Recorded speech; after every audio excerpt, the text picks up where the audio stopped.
Mr. Wilson. So I'll open our Regional Transport Committee meeting for the 3rd of March and ask Mr. Tupera to open with the Karakia, please. Yes, thank you, Madam Chair. Ki noi tātou, let us pray. Hei mua koe a mātou I ho wāhei tohu a mātou mahi katoa. Ko koe anō hoki ai whakakahi a mātou. Kia whai karori ai koe a mātou mahi katoa he mea timata, he mea mahi, he mea whakoti roto I a koe.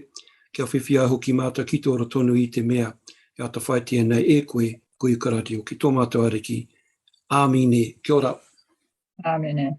Thank you very much. For as a matter of record, because I did welcome people individually as they came online, but for the minutes, welcome to the Mayor who has joined the meeting. Welcome to Ms. Stewart from a distance, to the council officers, and to Councillor Sandra Faulkner who's sitting in. We have apologies from Mr. Steve Weatherall, Campbell Gilmore, Andrew Gaddam, and Councillor Andy Cranston. Would someone please move those apologies? Thanks, Councillor Worsnop. Moved, Councillor Worsnop, and I'll second. All those in favour that those apologies be received. All those in favour say aye. Aye. Contrary carried. Thank you. So item 2 is a declaration of interest. Do we have any? Not that I can see. Confirmation of non-confidential minutes. So we move to that, and those minutes were provided separate to the main agenda. The last minutes and the minutes relevant to the meeting today are the minutes of the Thursday, the 2nd of December. Is there someone able to move? Move the minutes. The minutes? Yeah. Right, thank you, Councillor Burdett. I can hear Councillor Burdett. He is moving the minutes of the meeting of the 2nd of December. A seconder, please. Maybe Councillor Worsnop as the other councillor online. Thank you. Are you agreed that they be signed as a true and correct record of that meeting? Thank you. Thanks. I'll just take matters arising from those minutes of the 2nd of December. Yes, Madam Chair, it's Barney. Thank you. Just one question. On page 2, there's reference, and it's subheaded item 11.2, underspend on wharves maintenance. It's a general question, and I guess it's more an answer which could come from yourselves as councillors, but also the executive, if Mr. Wilson's on the call. Refers to 100k as allocated each financial year, and it is lost if not used. What I'm interested in, is it council policy, or is it something that's led by Te Waka Kotahi, that if you don't use the money in a particular year, it's gone for good? And is it something that the council accepts as normal practice, or is there a means by which we can hold on to that funding, set it aside for the next rollover? I know from my own experience that's not easily done. So I'm just raising a question and just highlighting something that jumped off the page for me, that if you don't use the money in one particular year, it's gone. Just a query on my part. Thank you. Through you, Madam Chair, that's the $100,000 that we have split across the wharfs in Tolaga Bay, Tukumaru Bay, and for Wharikahaka Hicks Bay as well. A lot of the funding that gets spent today is unfortunately on life rings that keep getting stolen. So we're replacing those a lot. But it is something that when it's operational cost, if we don't use it, then yes, it does go back. It's operational costs, so we don't have an ability to carry it over. We carry over large amounts if they're underspent, but not for operational costs. Thank you, Mr. Wilson. I had noted that too. Thank you, Mr. Tupera, for bringing that up.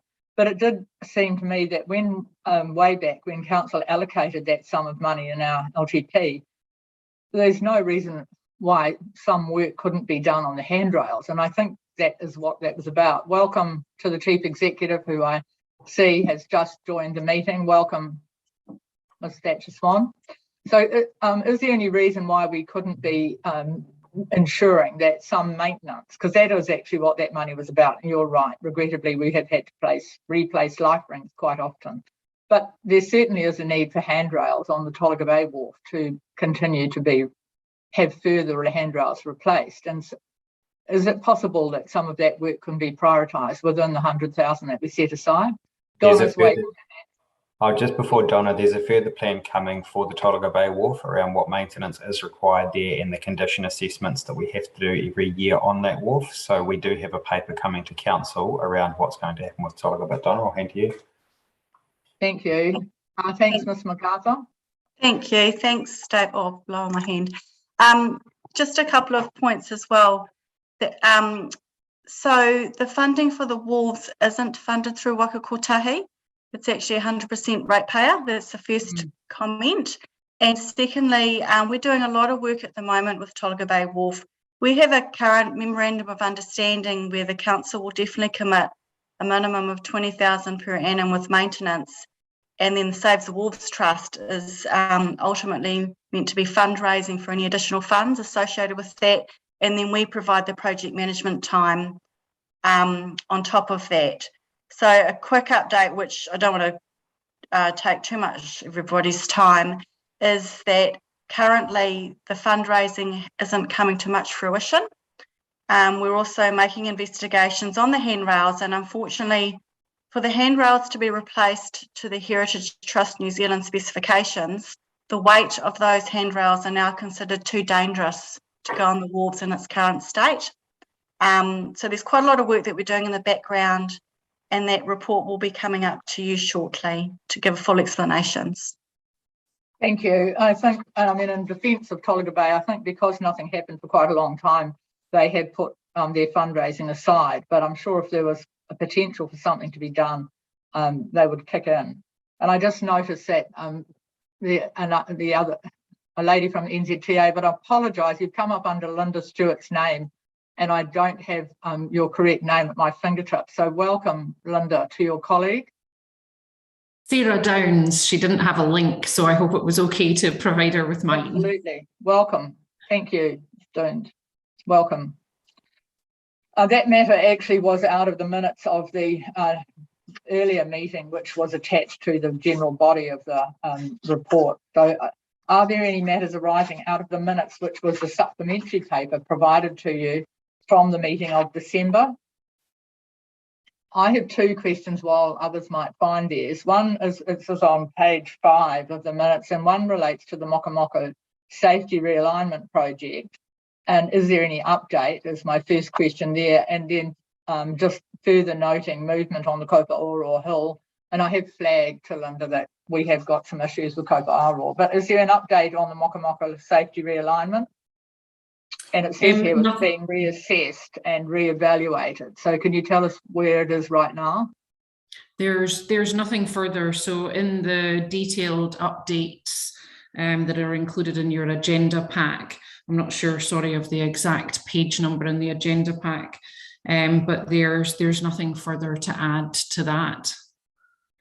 So could we leave that with you, because it is a significant part of State Highway 35, and maybe for the next meeting we could have some clarity, because it does quite clearly say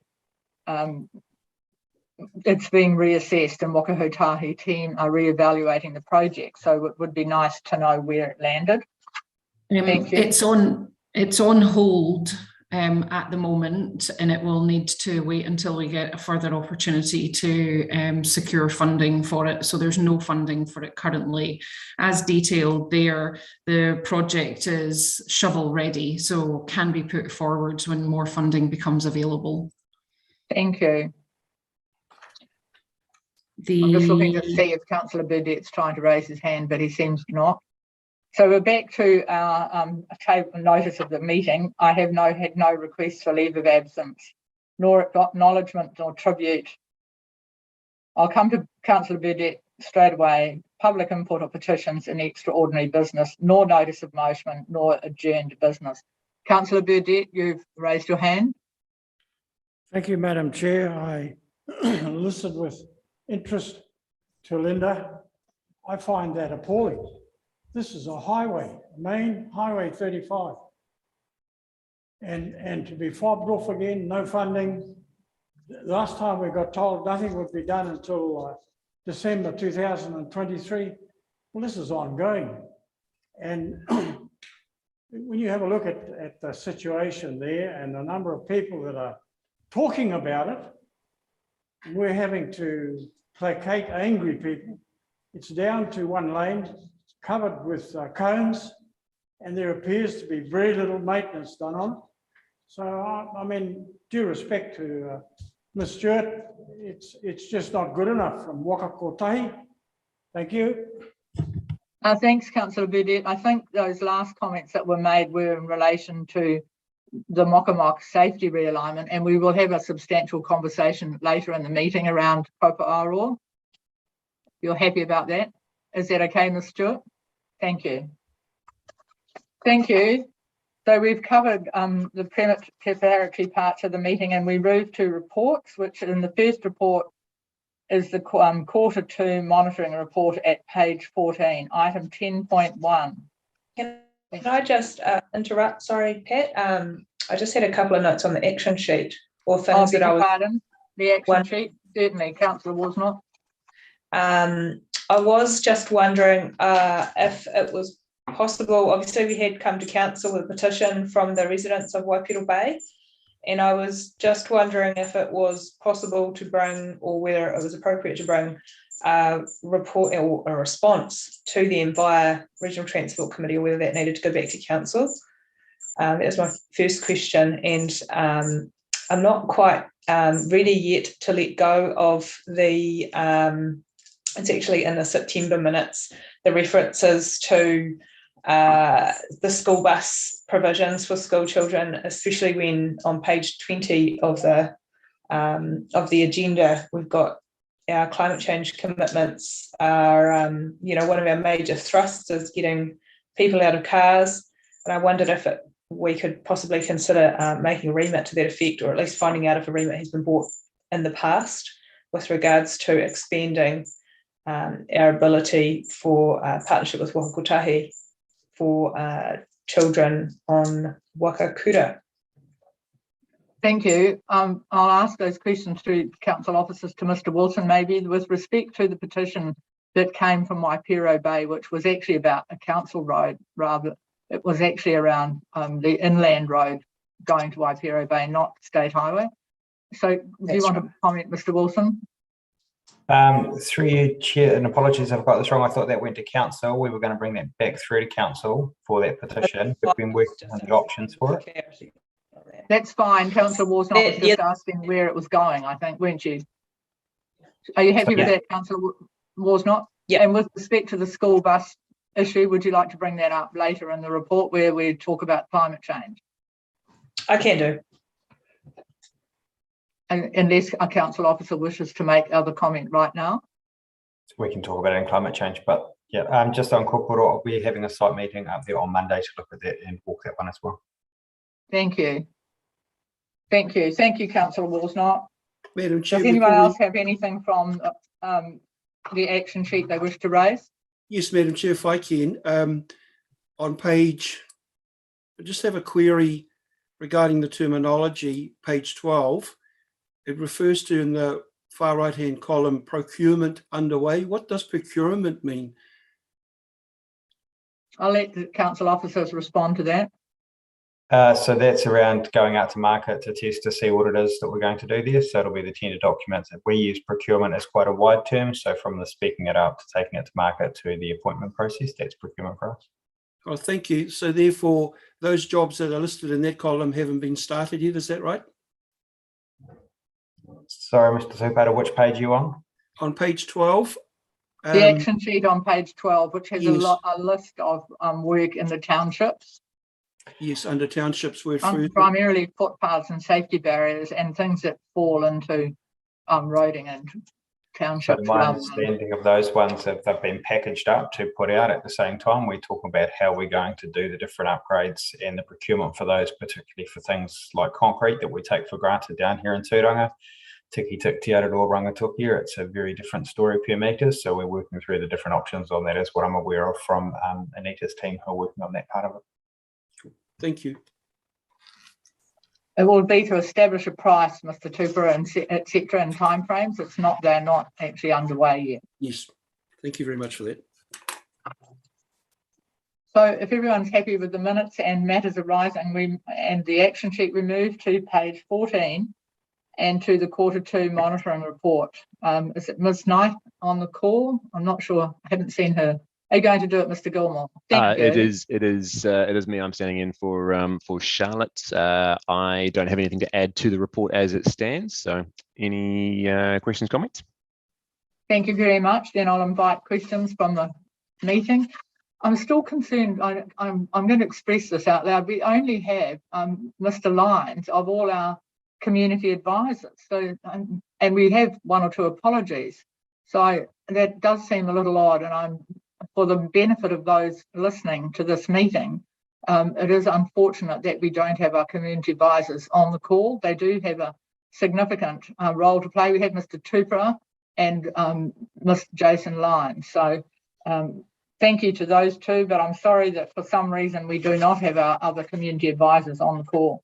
So back to this paper and a question for Mr. Gilmore, please.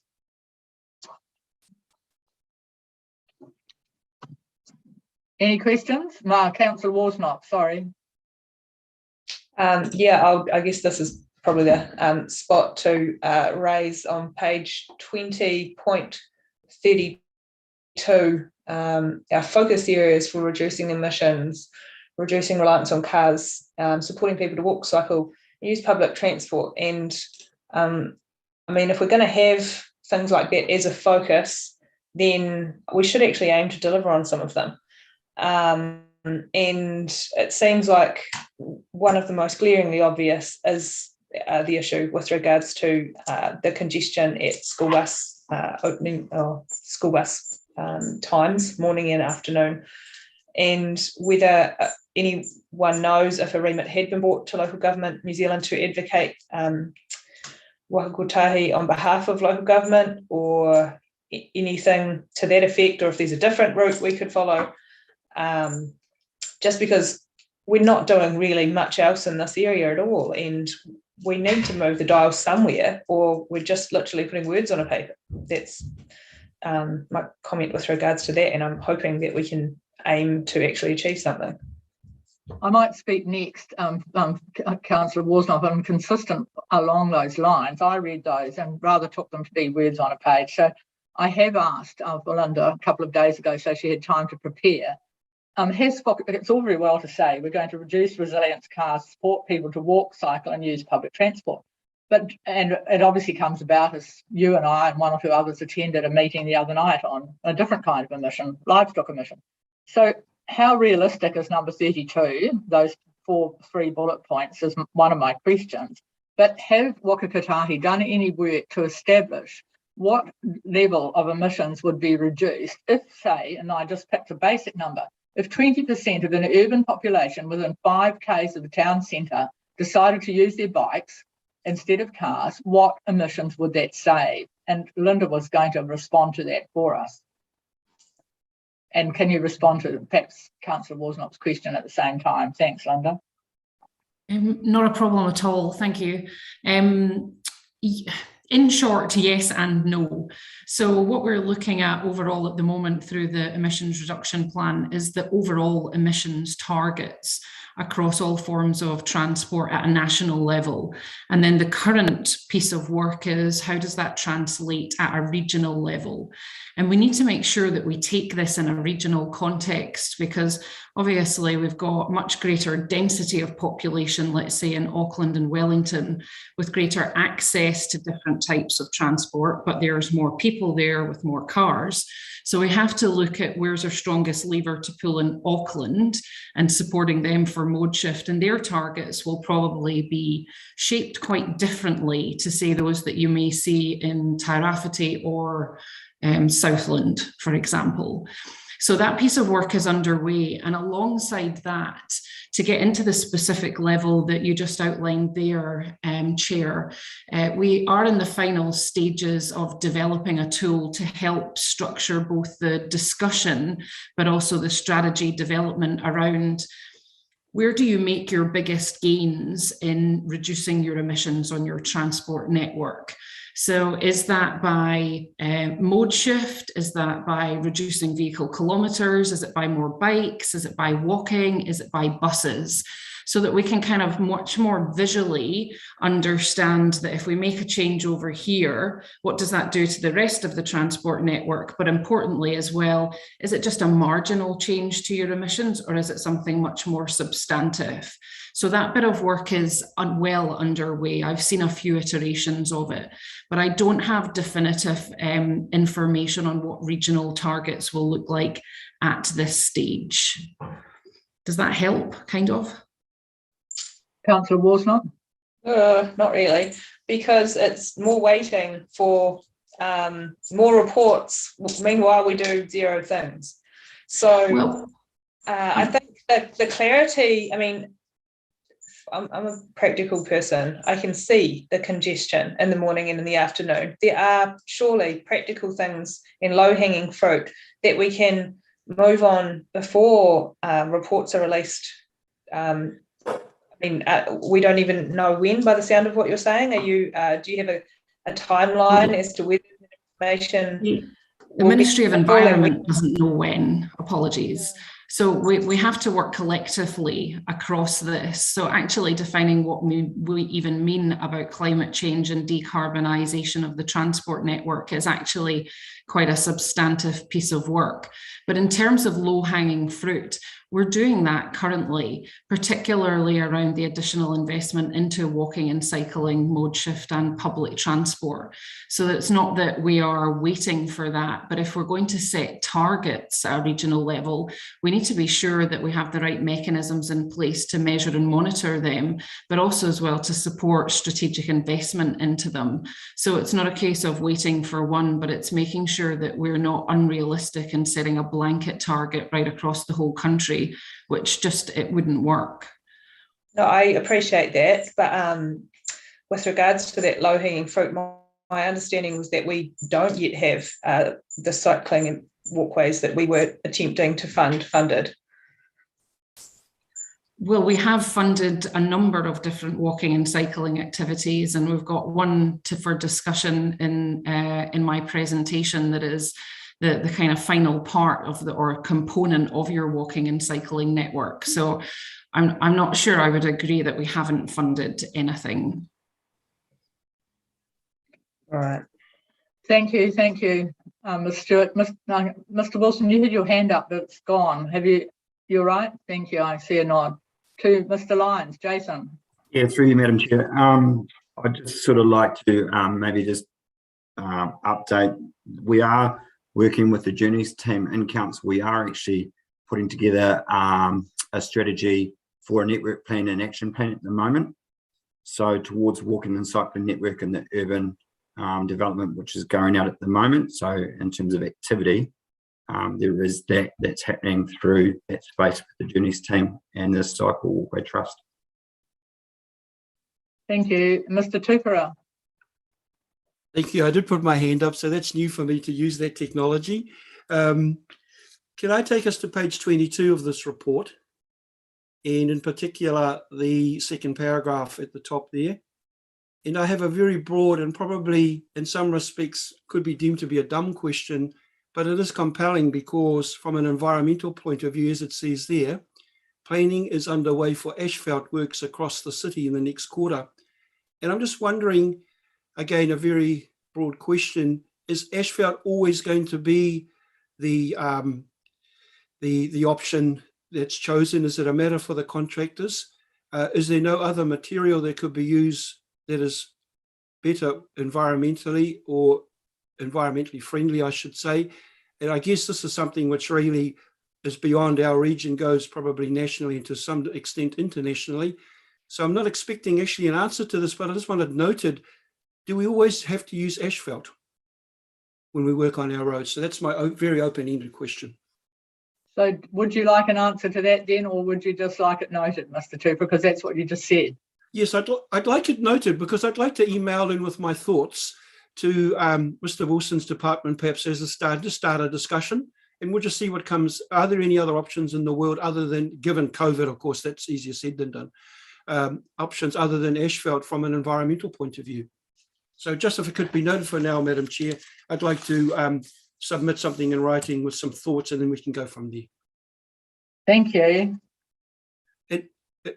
Are there any other questions too? Yes, if we could go to Mr. page Gilmore? 27, Yes. and I'm wearing my tangata whenua hat now, and there's reference there to, and I'll just find the subheading, it's the speed limit review.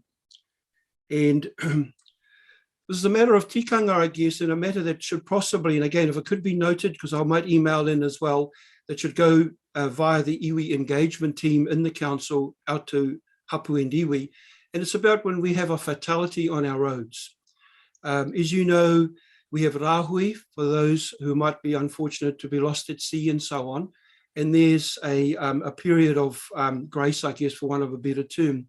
And my thought is particularly on the coast and elsewhere for that matter, if the speed limit were considered to be part of this review, the speed limit were reduced, even if it's just for a period of 3 to 4 days, in acknowledgement of what's occurred in that location. It might be simply just a 100-metre stretch.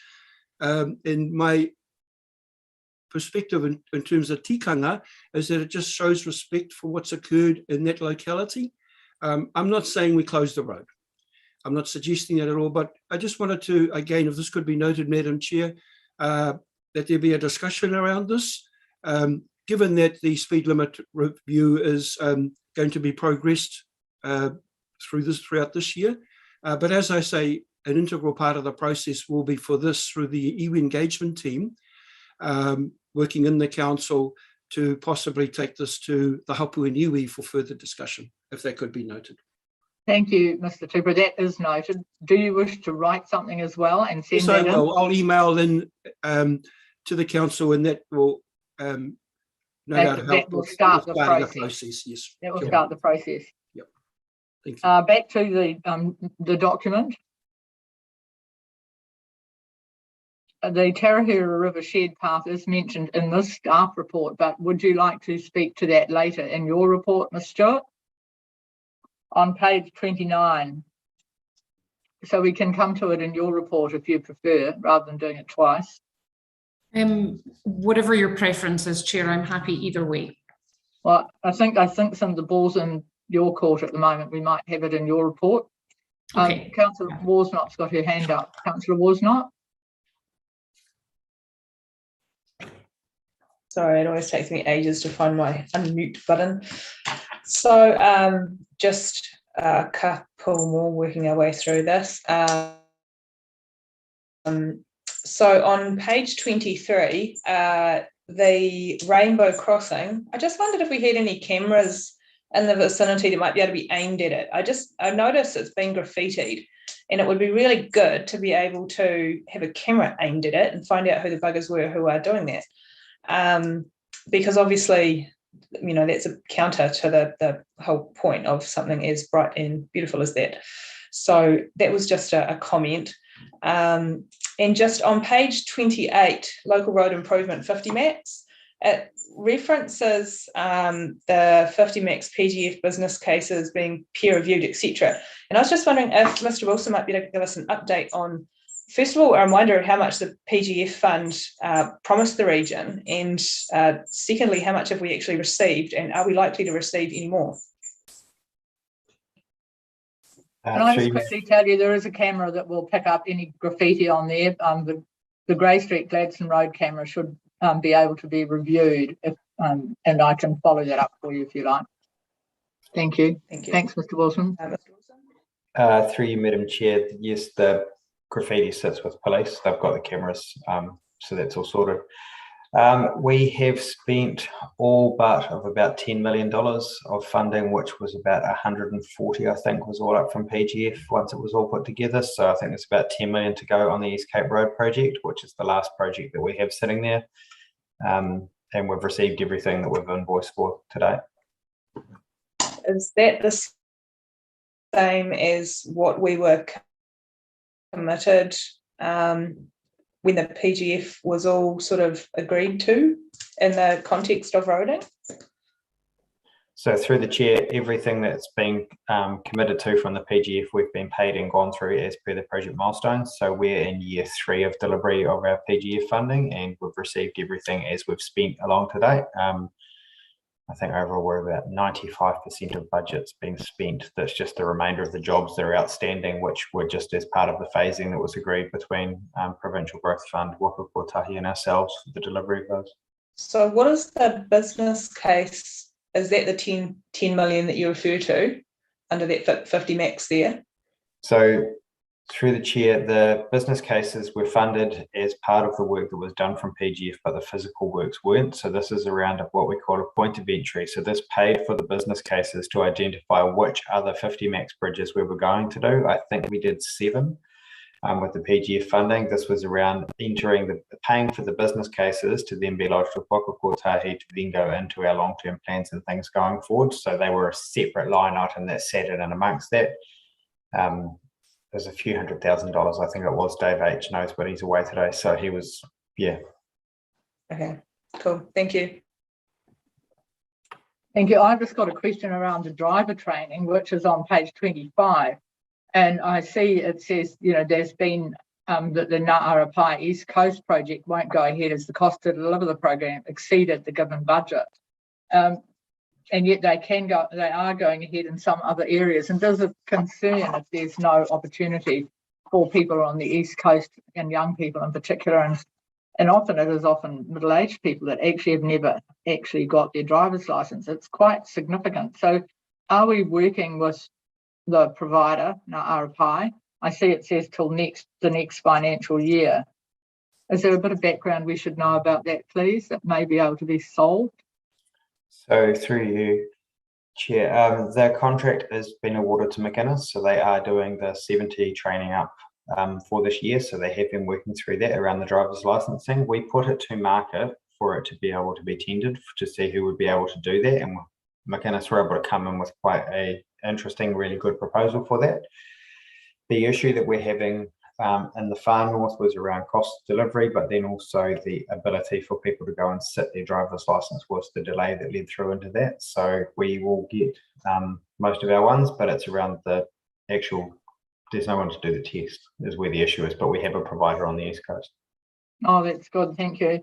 Can we then put that back to Ms. Stewart, because the difficulty for people to sit driver's license has been raised at this committee before, and I know all of our problems are not easily solved, but it does seem a significant issue for various communities, and it won't be just us, and it won't be just our East Coast, and I know Wairoa have the same problem. Is Waka Kotahi looking at that? Because that's so important to young people, for them to be able to get their driver's license and to be able to have that credibility. Otherwise, it's one of the first times they end up in front of the police, and that's not helpful. So can you tell us what Waka Kotahi are doing about it, please? Yeah, absolutely. This is such an important discussion, and it's such an important part for us as both the regulator, but ensuring that our communities have equal and equitable access to the land transport system. This is very often the first time individuals have ID, for example. And we know that if they're unable to secure their driver's license, as you say, it's one of the fastest ways into the criminal justice system. It's a huge issue in Tairāwhiti and also in Northland. We have 2 projects running at the moment to look at different ways in which that can be addressed in both Northland and also working with Ngāti Porou in Tairāwhiti. And these are between MSD and also Waka Kotahi. So MSD are recognising very much the importance of not just supporting entry into the driver licensing, but also as well, let's say, pastoral care through that process to achieving the full driver licence. So there is a significant effort from Waka Kotahi and MSD to address this, and I would go so far as to say that for the Director of Land Transport, Kane, in Waka Kotahi, it's his #1 priority to resolve this year. There is, of course, the additional part to how the services are provided in your region. As you'll be aware, they are provided currently in Gisborne, and we contract those services out. And we know that there are a number of issues with that, both in terms of wait time, the number of driver testers that are available, which is currently a huge issue, i.e. none. And the one remaining one is about to retire. And we're working with Tairāwhiti REAP at the moment on that. But it's unfair of us to presume that people from Hixby should be having to journey down to Gisborne to sit their tests or to get the appropriate training. It's just not feasible. So we are actually looking at how do we provide better services in Gisborne, but how do we actually work in a more innovative and responsive way to address the needs right across the region, rather than trying, to force people essentially into having to go to Whakatane or to Gisborne to access these services at considerable personal cost, which makes it prohibitive in many areas. We will be looking at some shorter term fixes for that. So how we can work with MSD to actually put transport on for individuals to get them in and out for the driver licensing, as well as longer term solutions to the overall system.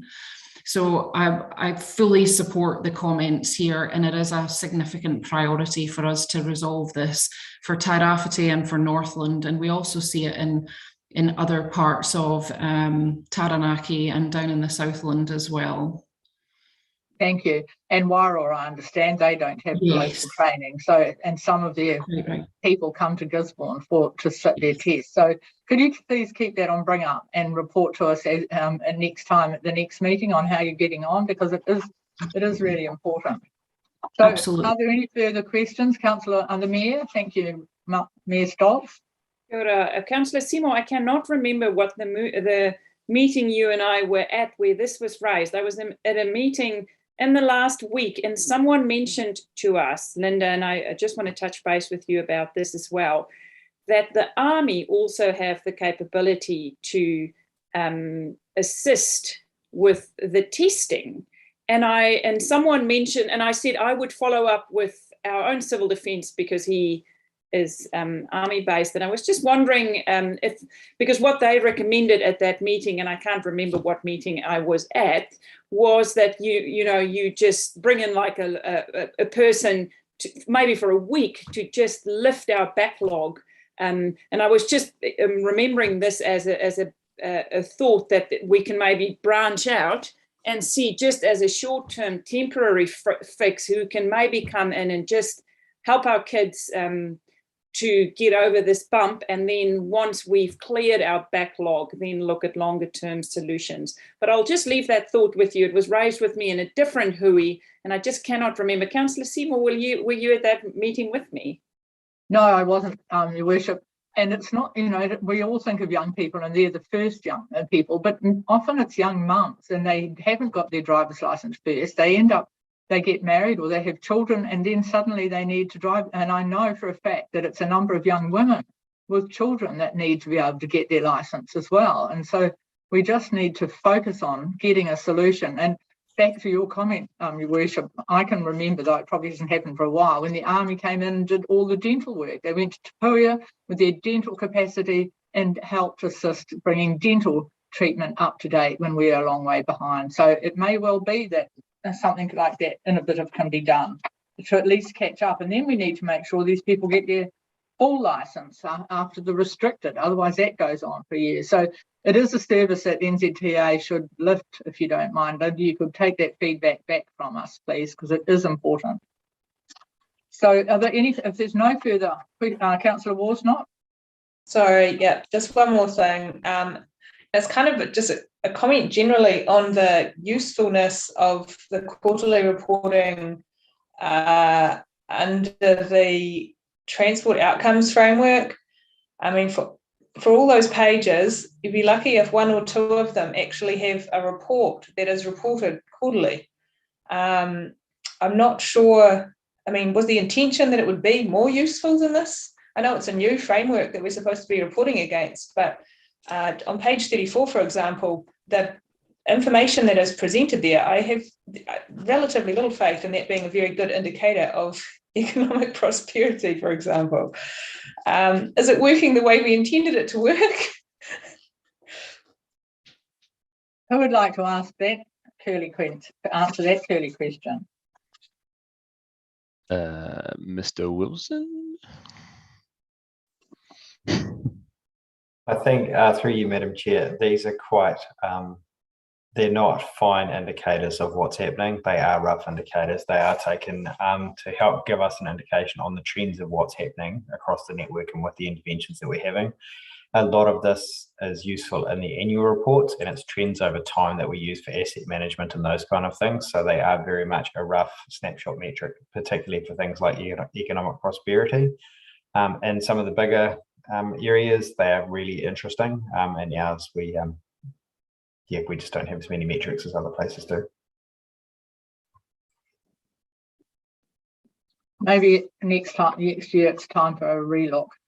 Okay, thank you very much. Is one of the committee able to move the recommendations, which and it isn't noting report, the recommendation appears on page 15. Jason, did you have a further question? I was just really a little bit of an update just on page 29. Just the Heartland Trail that we had from Gisborne to Warra. So we just had the New Zealand Cycle Trail accept that application as a Heartland Trail, which will provide some extra benefits to the region as well, which is awesome. We're just working on some naming of that particular trail at the moment. So we'll be collaborating on that and some wayfinding for the Heartland Trail. So that's a bit of positive news. Thank you. Thank you. So back to inviting someone to move receipt of the report, please. The recommendation is on page 15. Councillor Worsnop, thank you very much. Councillor Badek, are you happy to second? I can see your hand being raised. It's moved. Councillor Worsnop, seconded. Councillor Badek. All those in favour, please say aye. Carried. Thank you. And the next report, thank you, is on page 36, Waka Kotahi's March 22 update. Thank you, Ms. Stewart. Thank you very much. I will just share my screen for the presentation part.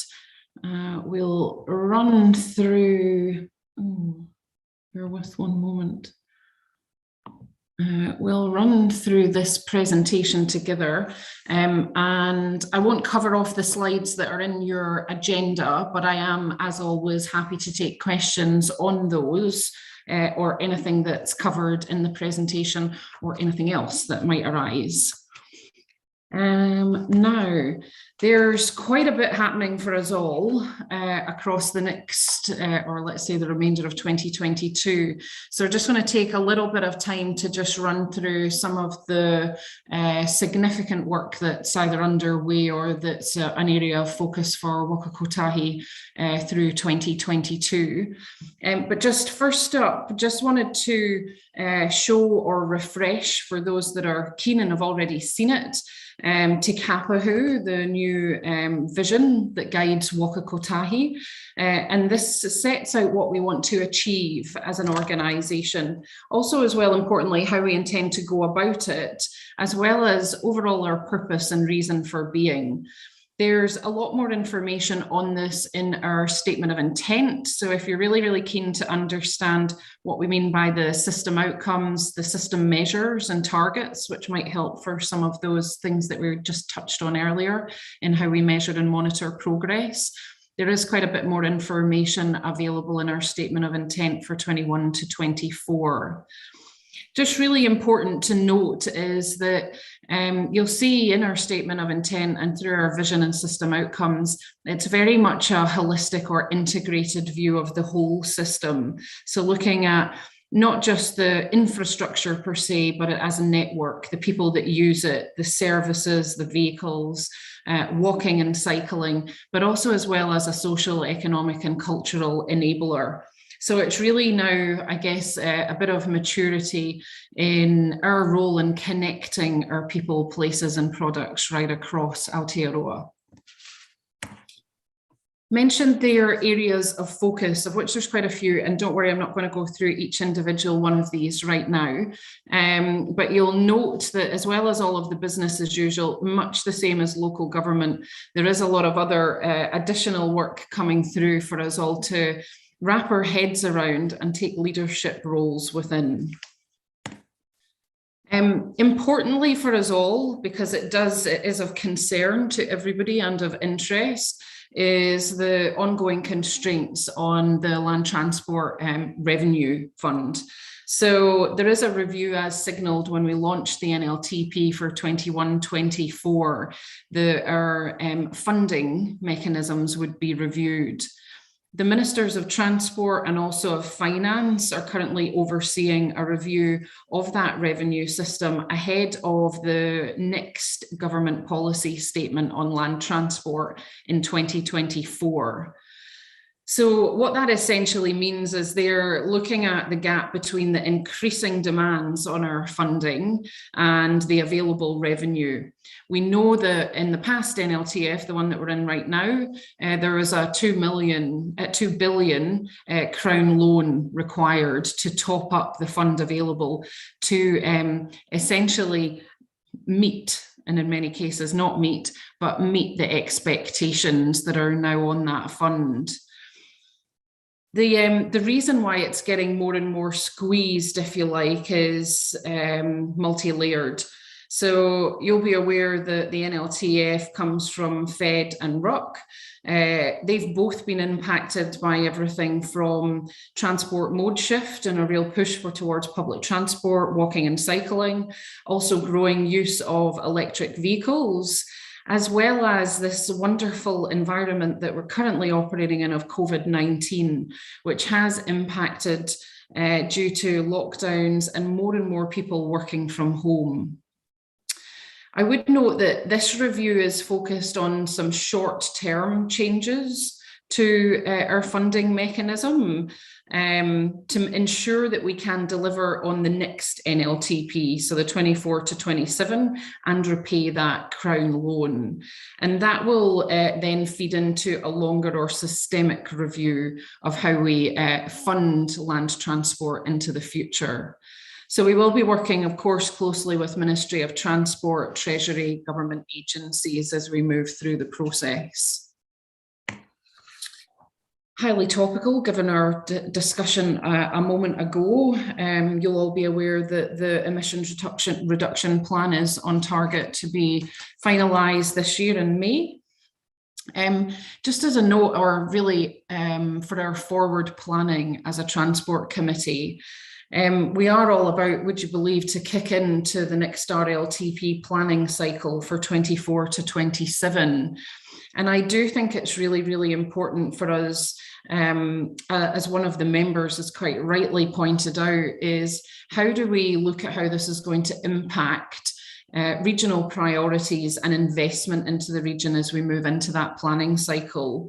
So I think it's important, you know, for us to note and perhaps to workshop after another RTC meeting in the future as to how we begin to leverage some of these new plans and new targets that government are coming in that will impact on our investment decision making and prioritisation to ensure that we secure funding for your regional priorities. So we want to start off on the front foot and not the back foot with some of this. Excuse me, Linda, can I just ask, because I can't see now how many people have got their hands up. Would you like to take any further questions around the admissions issue? If you just flick back to that slide before we move right on, because we won't be able to see them. So do we want to have a bit more in-depth conversation around reducing emissions now? I'm asking the committee, and if we're all in one room, I could see their body language, but I can't. So does anyone wish to raise any matters right now? No. I just think it's all very, we do need, well, government does need to be clear about what they're saying, because there are a lot of words being said, but there's not a lot of clarity about what is expected. And we are building cycleways, and I see one every time I drive to town, but I don't think we've got a large number of our population using that to cycle to work. There will be some, but not a large number. And we are keen to do something around accessing cycling for our school children, and that's not moving along that quickly either. So when we get to that part of your report, we'll obviously be interested in what you've got to say about the Tarahera walkway, because that's a part of encouraging more young people to be able to cycle. So, okay, Sammy, there's no further questions, it seems. Back to you then and your report, Ms. Stewart. Thank you. Very, very valuable and yeah, on the money comments there. Road to Zero.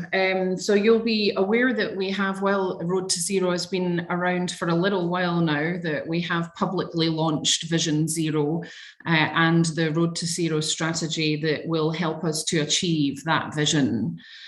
The aim of this public campaign is to get people invested in, but first of all, create an awareness of and an understanding of road safety in their communities. We believe that it will take everybody to get to zero, and that the only acceptable number in terms of deaths and serious injuries on our road is zero. But we do have a long way to go to get there, and we've got to do it together. So this is kind of the first part of creating the awareness on a very, very long tail journey of education and behaviour change. I would just note though that if I can be very open, the Road to Zero has got caught in a discussion around speed. And what Road to Zero is fundamentally around is about creating a system that recognises that people make mistakes. And when they make a mistake when they're on the road, the system should be there to support them, if you like, so that when a mistake or an accident does happen, that they can still walk away from that it doesn't cost them with their life. And Road to Zero looks at all parts of that system, not purely speed. It looks at infrastructure that's required, maintenance. It looks at behaviour, education. It looks at enforcement. It does look at speed as well and what the safe or appropriate speeds are for our roads, be them urban roads or be them rural roads, be them state highways. So it is a full and holistic view of how we can work towards better road safety outcomes on our network. I do see a hand up. Yes, thank you, Councillor Worsnell. I guess my question is, surely to get to zero, the speed limit needs to be zero. It's important that we have safe and appropriate speeds for the roads, and that's deemed by assessing levels of risk and what happens in the environment and the form and function of those roads. We also as well know the human body and the resilience of it, if you like, on impact. So what the human body can stand at a crash of 30 kilometres an hour versus 100 kilometres an hour are quite different, and what the likelihoods are of that. So we do have to take a risk-based approach and a likelihood-based approach to that, but it has to take in a number of factors. So it's not about reducing the speeds or removing everybody from vehicles, as has been demonstrated in other parts of the world. For example, in Sweden, they've managed to halve their deaths and serious injuries as a result of following a Vision Zero strategy. And that's the pathway that we're on to. So it's not about removing everybody from vehicles, it's about what is safe and appropriate in each environment. Right, so it's not actually pursuit of zero, that's just a headline.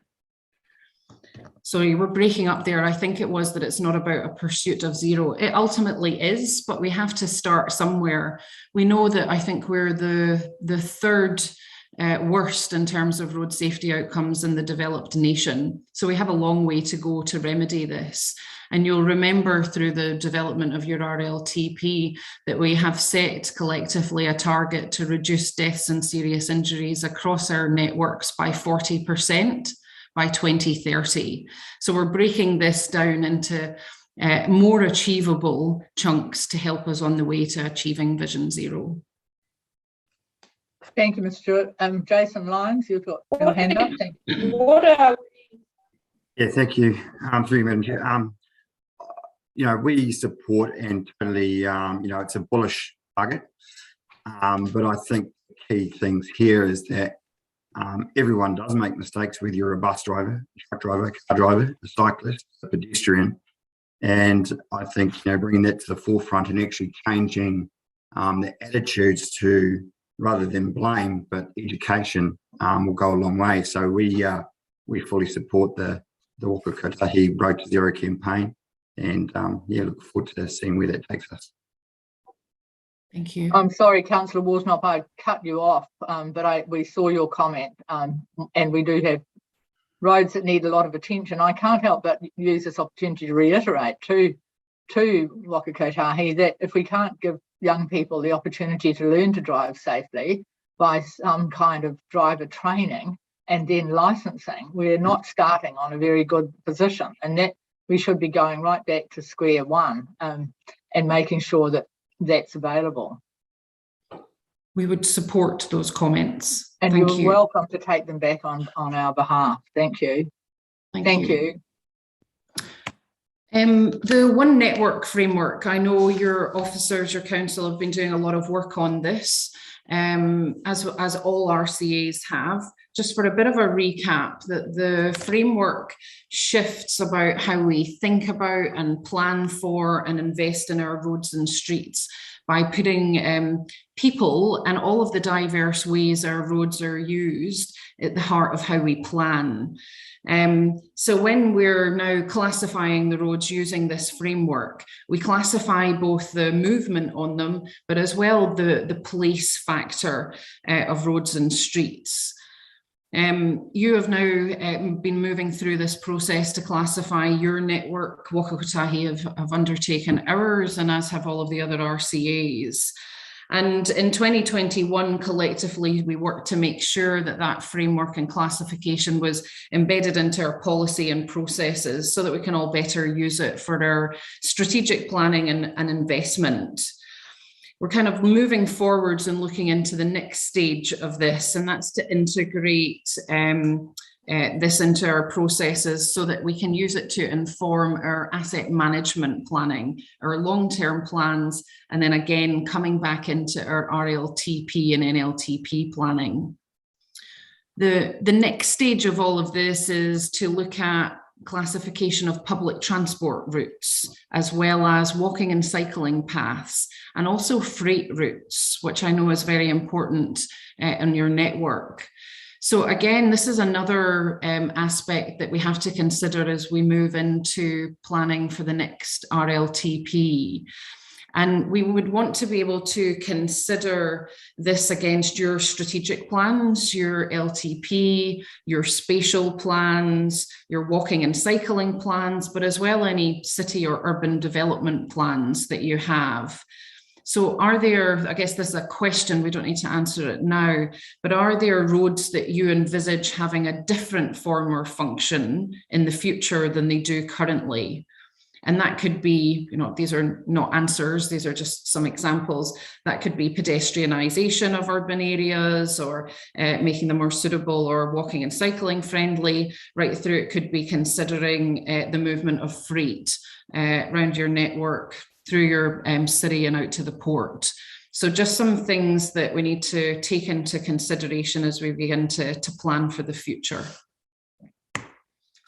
And Linda, well, before we go off that particular slide, and I wouldn't be doing our district a service if I didn't flag, but I don't expect you to have an answer. You know, we're classifying our public transport routes, but particularly freight. I mean, you'll be familiar with the fact that 2 loaded trucks went over in one position in the Waiwika Gorge about a week apart in the recent months. So while you're looking at classifying routes, are you also putting, and I don't mean you personally, is the system putting time into assessing why that particular piece of road is so vulnerable? I could just say in short, at a very high level, as you all know, I'm not a technical expert by any sense, but this classification does help us to better understand that from a planning perspective, but also then an investment and prioritization perspective. So if we have a shared view of how that road is to function, then it helps us to make more compelling cases for investment, but also as well to prioritise that investment at a national and a regional level. Thank you. Just briefly on speed management, we know that there's changes in terms of the speed limit rule. We're still waiting for that to move through its process in Cabinet and expecting that to be confirmed early this year. But alongside that and in preparation for that, the development of the new speed management framework and the new Aotearoa New Zealand speed management guide that will help us to align what we're doing with the Road to Zero strategy and the related action plans, as well as to the new rule and to that one network framework. So we're getting a more complete picture of how we use our network and what the safe and appropriate speeds are across that network. Where that becomes really, really important is the data and decision making behind this. So the National Speed Limit Register will be introduced to make it easier for you to record speed limits, to update them, but also as well to share speed limit data so that you can make more informed decisions about all of the different connections between the roads on your network and cross-regional as well. We're working to develop a planning solution that makes navigating this more easy for your officers and the advice that they provide you with. As well as working to update mega maps, the tools that we use to help form recommendations for safe and appropriate speeds. And then that'll be updated with more detailed transport information, as well as up-to-date crash data.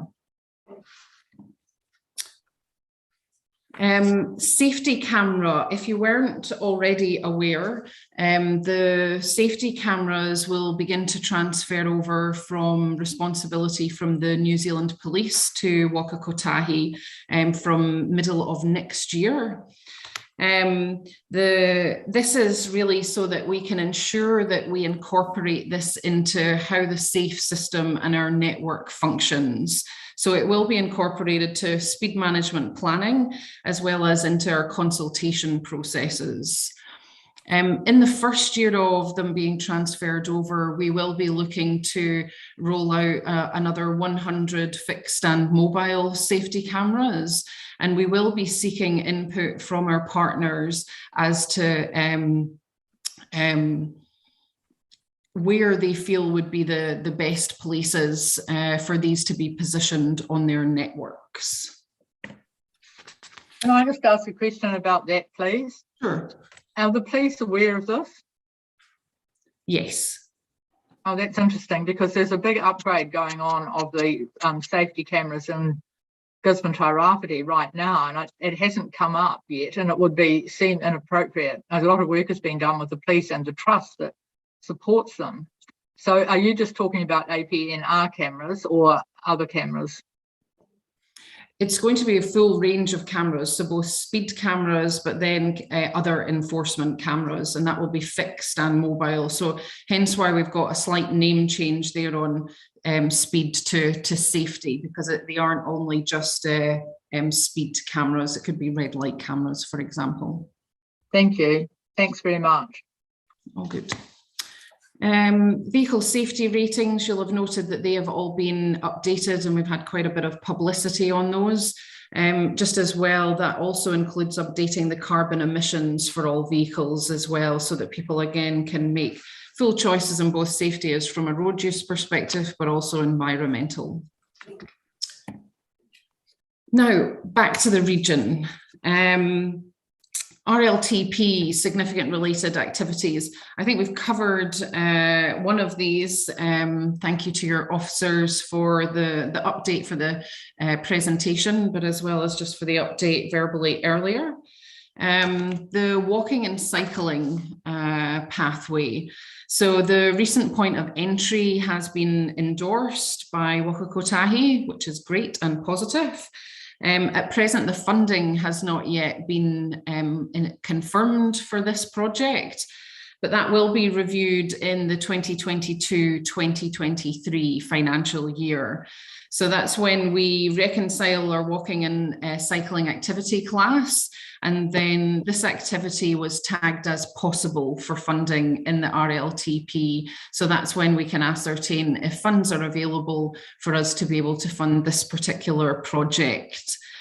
I would just note as an aside that the regional leadership team, of which Sarah, my colleague that's here, is one of them, is working closely with our activity management team to enable this project to proceed. We know that it is vitally important to you, so we're remaining very close and active on it internally.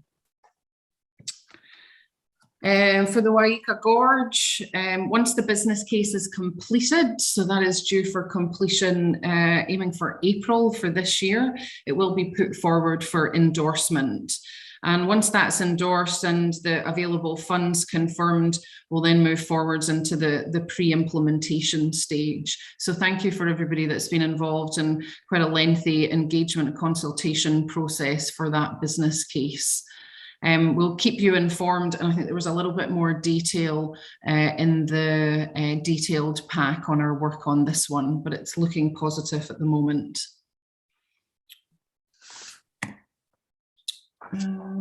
Another very important one that I think we've touched on in our regular catch-ups as well. The coastal erosion and the significant issue that's faced in Turihoa Point on State Highway 35. You know much better than me that the geology right along the State Highway 35 coastal route is highly erodible, and we've had what seems to be a incredible number of 1 in 100-year rain events within a 1-year period of late. But we have been working closely with the community to develop a prioritised plan right across State Highway 35. And one of the key sites that's been identified as a priority by you and the community is to address the significant coastal erosion we're seeing at this point. Linda, can I say that there are photographs that are much worse than that particular photograph on the screen, just for others who might be watching, right on the point where the white railing barrier is. And Mrs. Williams did send photos, which we had as a presentation, but that particular photo is about where we had the road blessing when a bit of work was done by NZTA last 18 months ago, and we stood and blessed the road there. But the actual damage and the closeness of the eroded beachfront to the white barrier on the road is imminent. And I'm sure that landowner, if there was discussion, would be comfortable about some retreat, and it would be a part that where retreat would be possible. I have visited the site myself a couple of months before Christmas, so it's not as recent as this side of the new year. And yeah, I completely understand, having seen it with my own eyes. For a bit of reassurance, the work in terms of the rock protection is due to get underway in May. So we actually, our NOC contractors are monitoring the site routinely. If it does get to the point where it needs to happen before May, then we'll need to work closely with you as a council to try and progress that as quickly as possible. But the materials are now stockpiled at the Downer Quarry and ready to go. The final resource consent required for the work is just about to be submitted. Consultation with local HAPU as well as a claimant under the Foreshore and Seabed Act has now taken place. So we are lining everything up and getting ready to go to ensure that we can provide some greater assurance and resilience for that stretch of your most important corridor, or one of your most important corridors. Thank you. The Eastland Port access, making sure that we keep this on the agenda, and while it unfortunately did not secure funding in this NLTP, we recognise that it is still very much an important and priority project for the region. So reassurance that it's still very much on our radar. Our regional leadership team has now got regular meetings with the Logging Council, and when I'm up in Tairafti, I also meet with the port wherever diaries allow. So we're just waiting for the consent request, if you like, as a trigger to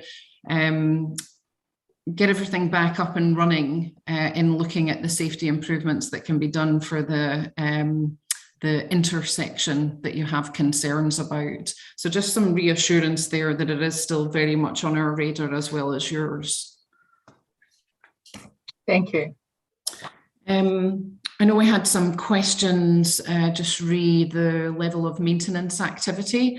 So just a slide there to update you. I've got a couple of slides actually on this one.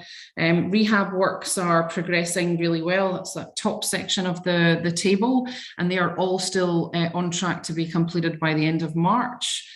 The resale programme is behind, but we do have extra resources that have been allocated. So we have actually now 2 sealing crews in your region to get that back on track. And we still plan to complete all of this year's programme.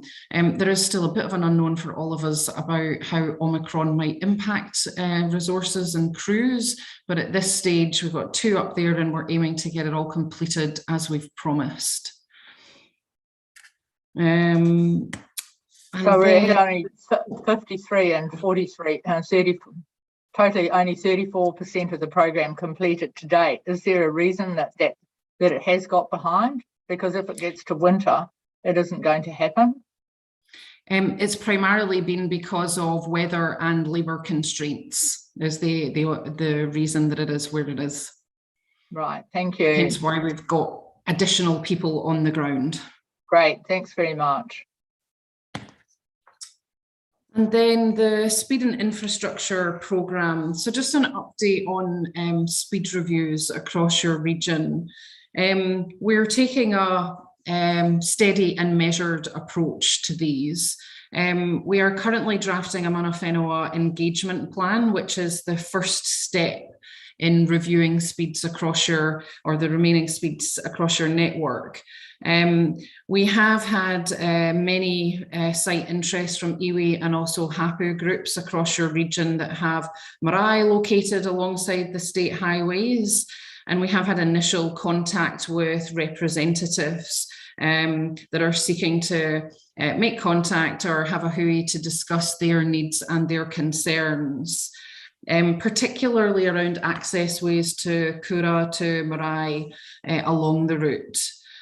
We don't have an official start date as yet for when we commence community engagement for these speed reviews, as we want to get the Mana Whenua plan developed and agreed to, and then work alongside with council and Mana Whenua, and then bring in other stakeholders like the AA and police. So we've just got a bit of pre-work to do here to make sure that we have all of the component parts, if you like, in place before we can begin more broad engagement.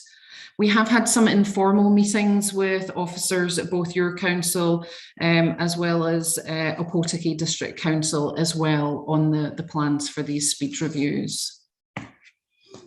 You'll be pleased to know that's the official presentation, and I do have some further updates or happy to take questions just around the Makarori slip site and also as well on the Koparoa Hill, but I'm happy to take questions and I'll stop sharing my screen.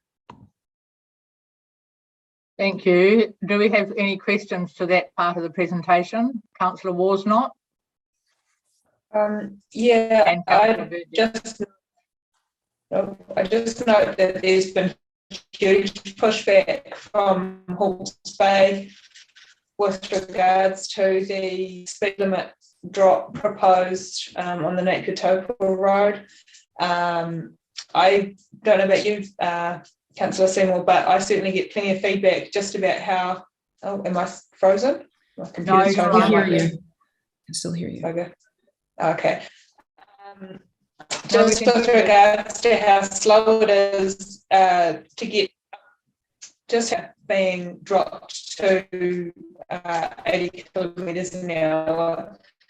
So for people who already travel in some cases 2 hours, there's going to be enormous resistance to some of these reviews because you're literally taking hours out of their lives.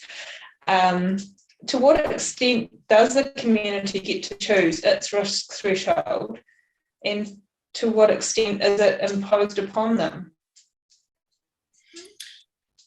Great question. There has been a lot of community interest, but I think it's important to keep it in context as well. So for example, on State Highway 5, I think the petition that has been raised has over 8,000 signatures for a population of close to 180,000. So there are mixed views around the speed reviews overall, and that's not a proposed one now, that is now in place on State Highway 5, and the additional increase in time was estimated to be between 4 and 11 minutes for the 76 kilometres that was changed.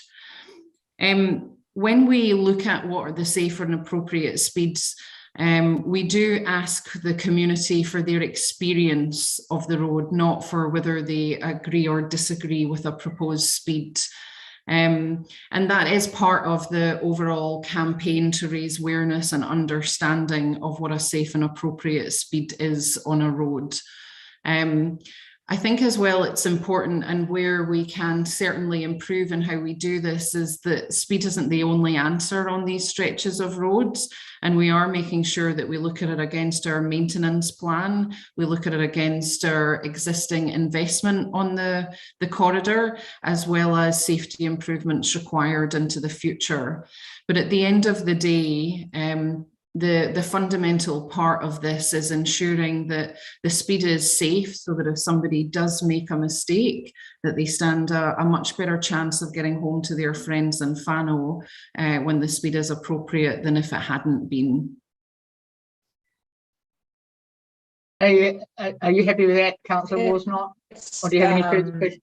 That's fine. You are breaking up a bit. We'll go to Councillor Burdett and come back. I guess I would just point out that if the four... Okay. We'll come back to you in a few minutes, Councillor Worsnott, because you have broken up quite a bit. Councillor Burdett, if you'd like to ask us. Thank you, Madam Chair. If everyone would go to page 44 and have a look at that.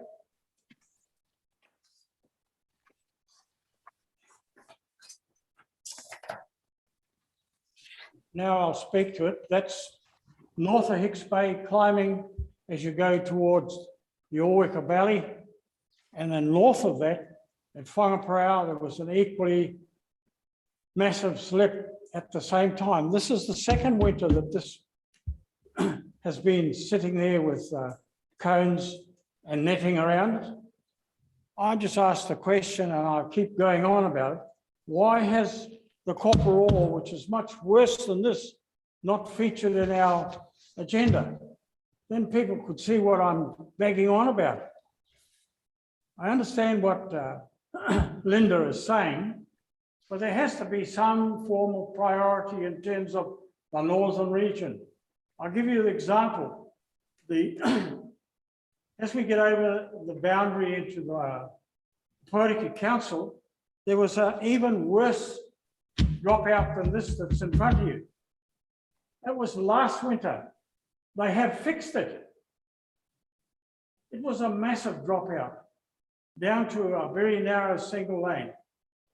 So if they are able to achieve things north of us, and all the work, there's a lot of work, a lot of good work going on the highway at present, just south of Tolaga Bay, right into Gisborne. Huge amount of contract work going on. And they are doing a good job. But that northern area has been left in abeyance. And the question, it begs the question, why? You can't keep just rolling out this geotech stuff got to be done. It has to be action. That's all I got to say. Thank you, Madam Chair. Thank you, Councillor Burdett. Ms Stewart, do you want to respond, please? Thank you. And thank you for the comments and the feedback, both positive and constructive. On the Koparoa Hill, I do have an update on that work for you, if I might take a few moments to share. So you are right, Councillor Burdett. We have undertaken the first round of drilled geotech investigations. So we have the boreholes into the ground within the road reserve, and that was completed last year. They contain monitoring equipment that measure all of the groundwater and the groundwater pressure, as well as the slope movement. That data is gathered so that we can feed it into the appropriate design so that we can get an actual solution. A second round of drilling as well as a survey is planned to happen before winter, and that is on private land above the highway. And this will help us to refine the subsurface models that our engineers have made before the design is then finalised. I'm sure Councillor Burdett and members know this much better than I, but that whole hillside at Koparoa is very unstable and it shows signs of considerable slope movement. That's something that is unfeasible for us to be able to actually stop happening. But the work that will be undertaken will be to increase the level of service that experienced at that part of the network, so that road users can get back to having 2 sealed lanes, as well as to slow the movement so that we can keep those 2 lanes open and accessible for road users.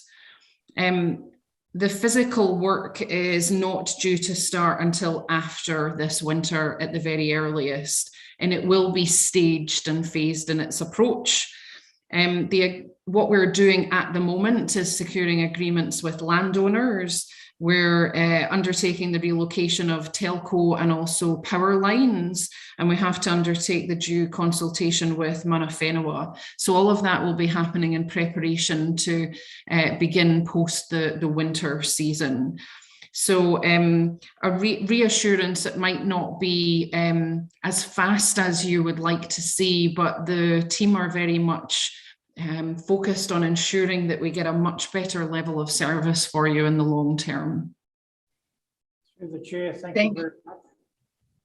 Thank you for that. Is there some, because I understand the maintenance at the moment has been a bit lacking potentially, especially when they do have more wet weather at that part of the coast than we might have even down on the southern part of the coast. So is there a decent attention to detail with respect to keeping it in a safe user, even if it's only 1 lane, for the rest of this winter, rather than a bog hole that people have difficulty negotiating?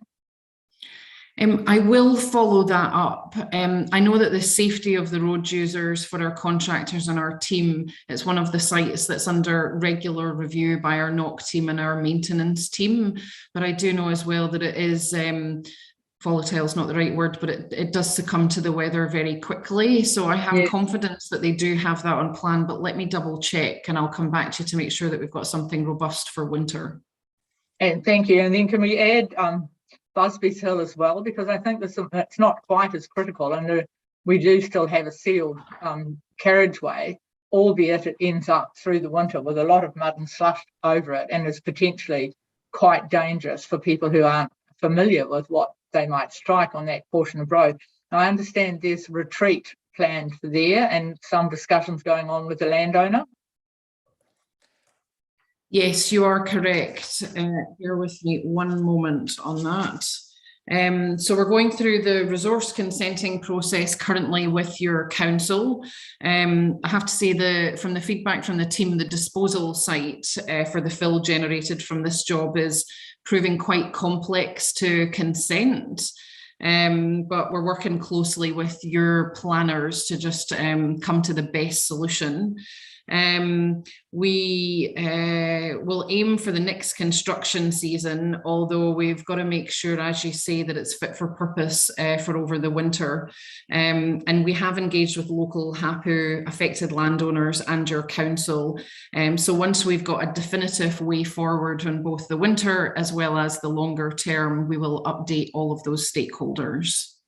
Great, thank you very much. Maybe if our next meeting's not for 2 to 3 months, you'll be in a position to give us much more information on both of those sites, which are, and we understand the topography doesn't help road construction, but we still need to go into bat for the road users and make sure roads are safe and resources, and they are resource heavy. Councillor Worsnop, did you want to try to speak to us again, saying you had to break off when you are frozen from what I can see? That's okay. My internet for some reason goes really crappy about this time of the day. Sorry, I'm right. Try. Do you have any further questions? No. No. Okay, thank you very much. It's really helpful to have that really comprehensive report. Thank you, Ms. Stewart. And I have been phoned by one of our listeners who is on listening from the live stream with Gillian Ward, and she's noted the agenda and wondered whether NZTA is doing any work looking at the rail if they are really seriously looking at reducing emissions. Are you in a position to make any comment on that? Nothing further. Sorry, the reinstatement of the rail. I should have been a little more clear. Nothing further since our last update to your community member. I don't have anything further to report on that for her. Thank you. Thank you very much. So are there any further questions from committee or advisors to Ms. Stewart with respect to that report? From council officers who have been sitting through the report, do you have any comments or questions you wish to make? If not, then I'll seek a mover to note the contents of this report. Thank you, Councillor Burdett. And I'll second that. So the report has been moved and seconded to note the contents of that comprehensive report. All those in favour, please say aye. Aye. Contrary carried. Thank you very much, Ms. Stewart. I really appreciate the detail that you have sourced for us and the response to some of the questions that I sent to you a couple of days ago. So I really do appreciate that you have taken the trouble to find out more about the issues that are really topical for us as we certainly go into winter. I note within one of the answers, there's still some outstanding work to be done in finalising the funding available for our walking and cycling and the Tarahera project. So I don't know if you want to make any further comment on that. You've touched on it today.